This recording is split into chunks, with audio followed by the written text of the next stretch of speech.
Hello, this is a quick demonstration of the new programs of study mark sheets that are going to be available from the April 2015 version of Sims.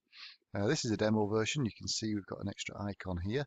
I think in the final version this will be smartened up a little bit, but we'll be able to get at the new programs of study from here.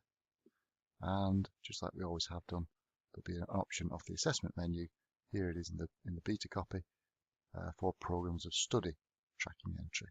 So I've clicked on that and it comes up with this screen where we can choose exactly which subject and which year group and which term we want to enter some data for.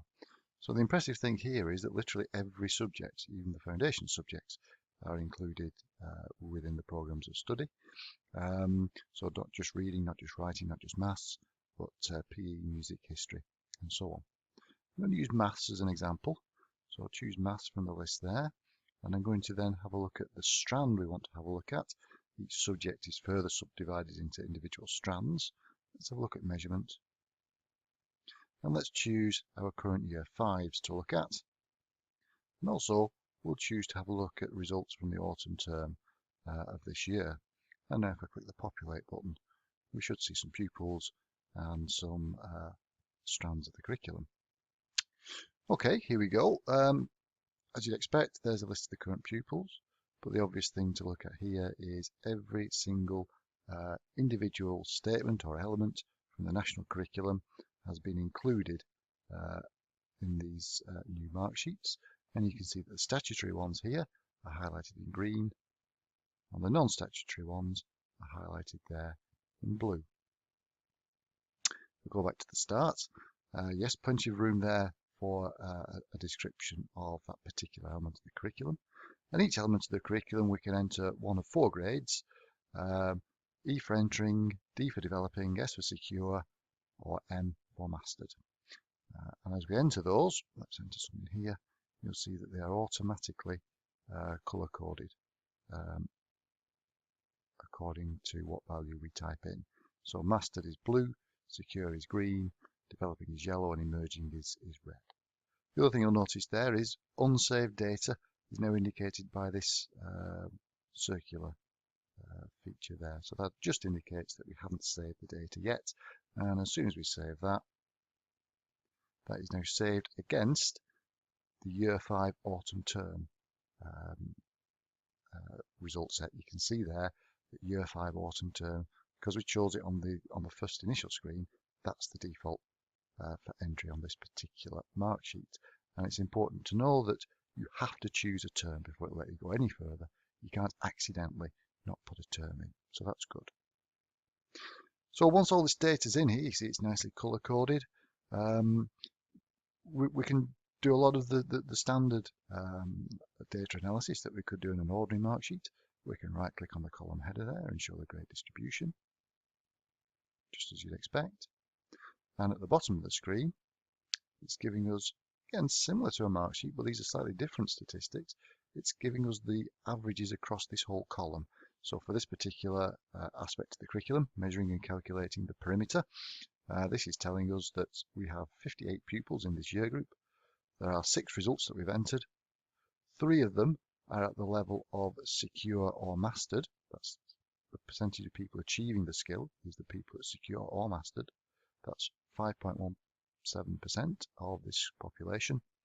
55 pupils therefore have not achieved the skill, so they're working at emerging or developing, and that represents 94%. And then the final one shows us that 1 pupil, this pupil here, has just mastered the skill. So some changes down there. We've also got along the top here, programs of study expectations. Now, as a default, this blue row here, they're all yes. So in other words, the national curriculum expects us to study these green column headers, but you'll notice when we get to the blue column headers, they are non-statutory. So the national curriculum does not require us to have covered these particular elements, certainly in year 5. We've got a yellow row underneath, and this represents school expectations. Here's where you can set what, as a school, you expect these pupils to have done perhaps this term, or perhaps by the end of this year. Don't forget, some of these programs of study span 2 years. This might be a program of study that spans year 5 to year 6. So you wouldn't expect all your pupils to have covered every single one of these, certainly by autumn of year 5. So you have the option as the assessment coordinator. Nobody else can do this, but if you're logged in as assessment coordinator, you can set certain of these to be school expectations of where you expect these pupils to be this term. And more about that in a moment, because we can do some analysis based on these. Okay, I'm just going to save those changes. We've got a little drop down here, the term drop down. Now, if I move on a term now, I might want to have a look. Maybe things have moved on. Now here we are in the spring half term. Let's have a look in the spring half term. So in the spring half term, and it's as easy as changing the drop down menu, this is where the same pupils are in the spring half term. I'll move it on again. Let's say we're now at Easter, and I want to record the results of the spring term. Here we are, slightly different display. This is how the new mark sheets will display pupils who've achieved these grades in a previous term. So the diagonal colour there indicates that they achieved it last term or the term before, or maybe the term before that. But it's not something they've achieved this term. So I might want to go into this term now at the end of Easter and say, okay, well, let's go down the list now. Oops. And these pupils are still secure. This pupil is now mastered. This pupil is developing. This pupil has now mastered the curriculum. And you'll see there that, yes, I've not saved it yet, so we have this round feature on there, but it's a solid colour now. And if I do save it, that changes to a solid colour. So it's a nice way, using this diagonal colour option, this slice of colour, it's a nice way of showing results that were achieved historically. Okay, so you will continue to fill these mark sheets out term by term. I'm just going to go back, I think, to the spring half term, which is that one. You'll continue to fill these mark sheets out, and as you start to fill them out, we also get some interesting statistics in these two columns here.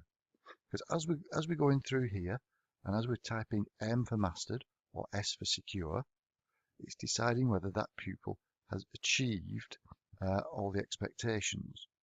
So here we've got a pupil who's achieved every single one of the expectations for this particular strand. And if we look along here, they've achieved it because they're either mastered or secure against every single one of these statutory statements. These are the non-statutory ones, and you notice the D for developing there. So this just indicates of the statutory ones what percentage the pupils have achieved. And here we've got some pupils who've achieved 42%, and so on down the list there. So it tells you what percentage of the curriculum they've actually got. But remember here, we had school expectations where we could set individual columns to be what we expect as a school the pupils to have achieved. So this is giving us what percentage of pupils are at secure or mastered against each of these individual columns. And remember, we could change that. We could change it so that we had more expectations of more progress at spring than we had in the autumn term, decidable by the school. We've now got three columns here that are expecting our teacher to type a value in themselves. So we've got an overall measurement judgment there. The expectation is that once you've typed in all the details for an individual pupil, a teacher using their experience and professional knowledge will give these pupils an overall grade. So here we've given this pupil 5D. So 5D means in the year 5 curriculum they are developing within that. 5E suggests that they are emerging in the year 5 curriculum. 5D, again, developing. We could also enter, let's have a look, any one of these grades. So this is the big list of all the grades we could enter. Any of these grades will be valid to enter, even for a year 5 pupil. So if we wanted to, we could say that this pupil is still working at a 4M, or we could say that the next pupil has already mastered the year 6 curriculum. SIMS doesn't impose anything on our school in that regards. It's for the school to decide whether you want to allocate those kind of out-of-year overall grades. Schools might, at this stage, there are no P scales on here. I think Capita will have a look at P scales and decide whether or not they should be integrated into this mark sheet at a later stage. They may also have a look at ages and stages and see if we can integrate some ages and stages there as well. Important to stress that this particular column is entirely entered by the teacher. There is no automatic calculation of what age-related expectation these pupils are at. That is left entirely to the teacher's professional knowledge. We also have next to it a couple of free text fields where, if you wish, you can enter up to about 1,000 characters, I think. You can enter 1,000 characters of statements for the pupil. So we could say needs to focus more or whatever. And those could be included at a later date in a report to parents, for example.